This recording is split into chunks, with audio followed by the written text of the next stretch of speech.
Você já ouviu falar no Exército Fantasma?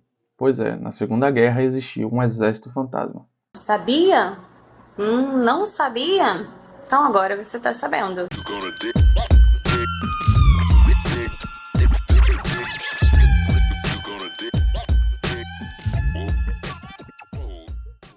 A Segunda Guerra proporcionou vários episódios históricos e também algumas invenções e táticas engenhosas. É, Isso vai de tecnologias, como por exemplo a de Alan Turing, né, e sua equipe, que criou ali o que viria a ser o computador, até as táticas de confronto físico direto, como a Blitzkrieg da Alemanha. Por mais que eu ache estranho esse fascínio que a gente tem, né, pelas guerras, pelos confrontos bélicos históricos, o fato é que ela gerou vários temas para serem discutidos, e um deles foi o que eu vou apresentar agora. No verão de 1944, um grupo escolhido a dedo de soldados foi destacado para fazer parte de uma missão especial. Essa missão era enganar os nazistas através da arte. Esse grupo ficou conhecido como o Exército Fantasma. Mas como assim pela arte? Bem, inicialmente a 23ª Divisão de Operações Especiais, o nome oficial do Exército Fantasma, foi idealizada por dois oficiais do Exército. O primeiro foi o Major Ralph Ingersoll, que foi um jornalista. Na segunda metade de 1943, o Major Ingersoll ele estava na seção de planos especiais, né, no quartel em Londres, em uma parceria do exército americano com o exército britânico. Basicamente, seu trabalho era enganar as forças do eixo. O outro nome era Billy Harris, que já tinha um histórico familiar no exército e havia lutado na Guerra da Coreia, na década ali de 1950. Um outro personagem importante nessa história, na história do Exército Fantasma, é o Fred Fox. Fred foi um oficial que se formou em Princeton no ano de 1939, né, ali no início da Segunda Guerra, mais ou menos, e lá ele foi um membro de uma famosa trupe universitária de comédia musical. O talento de Fox para o drama ele serviu bem para o Exército Fantasma. Ele escreveu a história desse batalhão, né, que ficou em segredo até 1996, quando foi exposto tudo o que tinha acontecido entre esse batalhão fantasma que existiu na Segunda Guerra. A ideia da criação dessa divisão foi inspirada no sucesso das táticas britânicas usadas no norte da África, em 1942, na Operação Bertrand. Essa operação também usou de experiências artísticas, né, de camuflagem, em mais de 2.000 veículos falsos, para convencer os alemães de que os britânicos estavam fortalecendo uma posição ao sul, o que acabou ocultando as suas mobilizações, que na verdade seriam ao norte. Então isso veio a ajudar ali o exército britânico a ter sucesso na África. O Exército Fantasma foi ativado oficialmente em 20 de janeiro de 1944, em Camp Forest, Tennessee, lá nos Estados Unidos. Só que, mesmo antes do Exército Fantasma se formar oficialmente, os batalhões que vieram a fazer parte da 23ª Divisão, eles já trabalhavam em áreas distintas, como, por exemplo, o Batalhão de Camuflagem.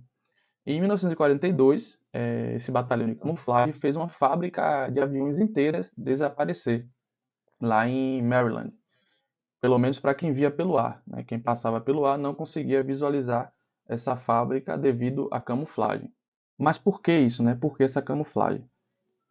Os Estados Unidos ele tinha receio de um ataque alemão, coisa que de fato nunca aconteceu, mas os americanos eles reconheceram uma necessidade de disfarçar importantes instalações militares e aí fizeram isso através dessa camuflagem.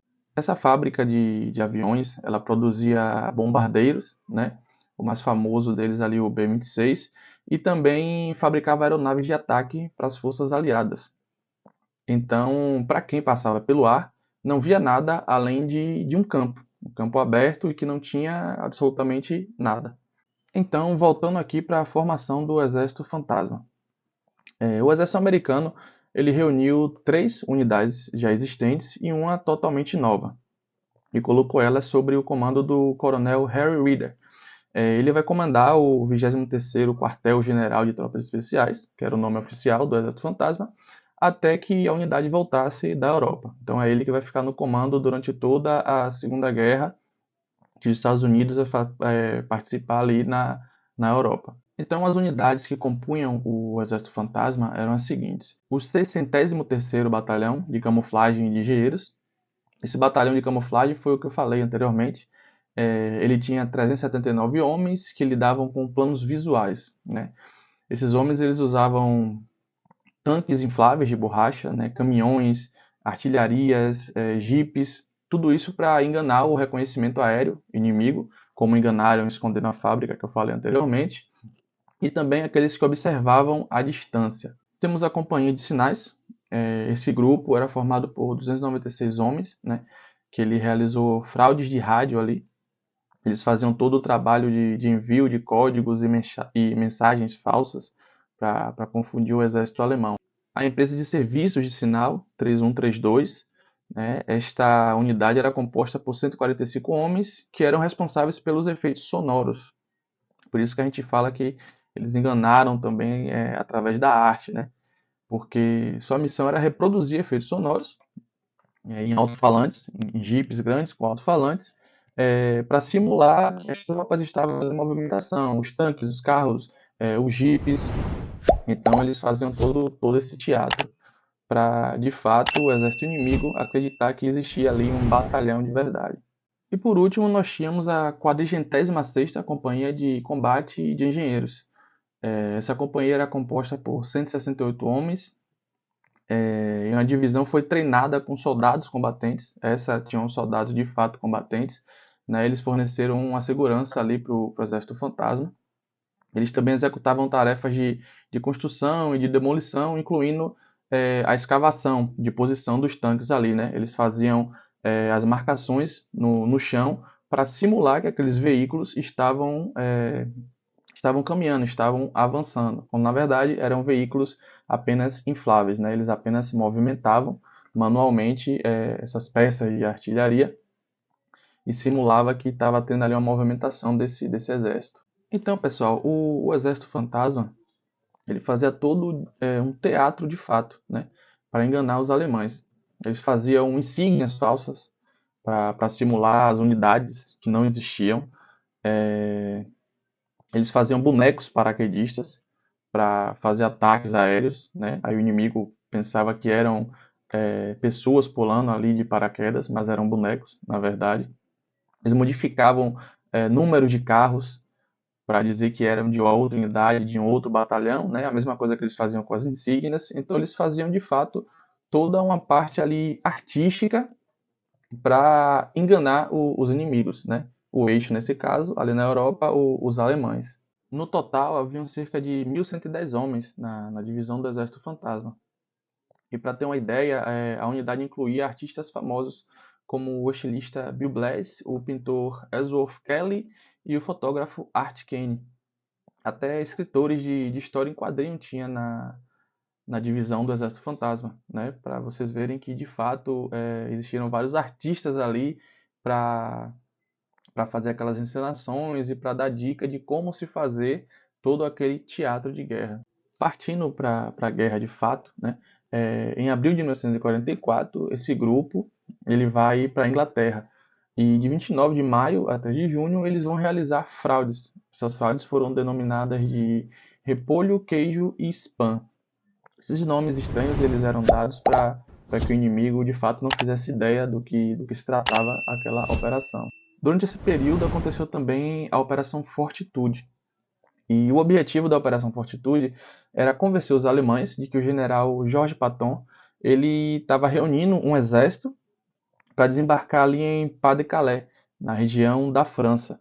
E por que eles estavam fazendo essa movimentação? Porque esse era o menor percurso entre a Inglaterra e a França, pelo mar. E ele ficava ali a mais de 300 quilômetros da costa da Normandia, o local onde viria a ser o desembarque e onde viria a acontecer o que ficou conhecido como o Dia D. Então eles faziam aquela movimentação ali na Inglaterra para confundir o inimigo e fazer ele pensar que eles iriam fazer o menor percurso, né? Quando na verdade eles estavam desembarcando do outro lado na Normandia. Até uma história interessante, não sei até que ponto é verdade ou não, ou acabou virando um certo mito ali, de que dois franceses, né, o exército já na França, e aí dois franceses viram soldados americanos carregando um tanque inflável. E eles, sem saber do que se tratava ali, do que estava acontecendo, ficaram impressionados com a força dos soldados americanos. No fim, a Operação Fortitude ela dá certo, né? As táticas do Exército Fantasma funcionam e o dia D ele acontece, né? Como a gente já sabe. Tem um filme na Netflix, é um filme bem legal, que é O Soldado que Não Existiu. Conta a história dessas táticas, né? De enganar o inimigo. O filme basicamente conta a história ali de um soldado que ele existiu, um corpo desse soldado, mas que ele foi criado de forma ficcional, né, para enganar o exército alemão. Então, se puderem assistir esse filme, ele é bem legal, bem interessante. Então, depois do dia D, o Exército Fantasma continua ali com o exército avançando na França, né? Continua com suas táticas de encenação artísticas na Europa e foi realizado mais de 20 operações na França, Bélgica, Luxemburgo e na Alemanha. Muitas vezes essas operações elas eram feitas ali perto da linha de frente mesmo. E algumas dessas operações foram a Operação Bretanha, a Operação Bettemburgo, Kodak e Viersen. 3 soldados do Exército Fantasma foram mortos e outras dezenas ficaram feridos, né, no fim das missões.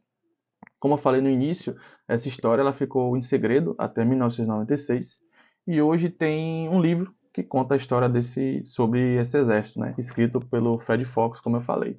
E na internet aí tem vários artigos. Então, para quem se interessar pelo assunto, eu vou deixar na descrição aqui do vídeo o site, né, que também foi um site que me ajudou muito a fazer essa pesquisa, que é o The Ghost Arm Legacy Project. Né? Ele tem muitas informações, né? Tem até o local onde tem lá os nomes e as fotos dos veteranos ali do Exército Fantasma. Então ele é de fato um memorial desse batalhão que existiu ali na Segunda Guerra. Então essa é uma breve história sobre o Exército Fantasma e a função que ele exerceu ali na Segunda Guerra. Espero que vocês tenham gostado. Se inscrevam no canal, né? Ative o sininho aí. Deixe um like, não custa nada, mas é importante para mim. Se quiser, comente também se gostou, se não gostou do vídeo. E compartilhe esse vídeo para que de alguma forma esse canal venha a ser relevante, né? Minha meta é um dia ser citado ali pelo pessoal da Jovem Pan, enquanto ela ainda existe. Então valeu e até a próxima.